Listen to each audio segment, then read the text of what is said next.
এক গ্রামে বাস করত এক রাখাল বালক। সে অনেকগুলো গরু পালন করত।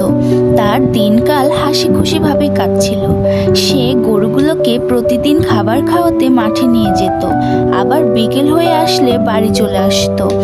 মাঠে আরো অনেকেই কাজ করত। পরদিন সে একইভাবে গরুগুলোকে মাঠে নিয়ে আসে।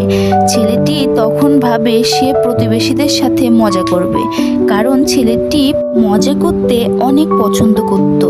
তখন সে জোরে জোরে চিৎকার করতে লাগলো, বাঘ বাঘ, বাঁচাও বাঁচাও।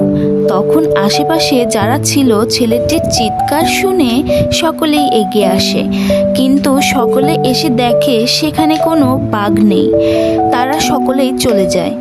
আবার পরদিন ছেলেটি গরুগুলোকে খাওয়াতে মাঠে নিয়ে আসে আর আবার চিৎকার করতে থাকে, বাঘ বাঘ, বাঁচাও বাঁচাও।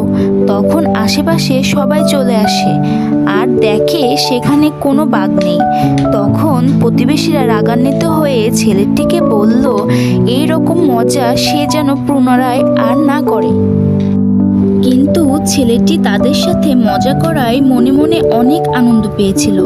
একইভাবে 2 দিন পর ছেলেটি গরুগুলোকে নিয়ে মাঠে আসলে সেখানে সত্যি বাঘ এসে হাজির হয়। ছেলেটি ভয় পেয়ে বাঘ বাঘ বলে সবাইকে ডাকতে থাকে, কিন্তু কেউ তার ডাকে সাড়া দেয় না, কারণ সে আগে একই কথা বলে সকলের সাথে মজা করেছে। সকলে ভেবেছিল সে এখনো মজা করছে।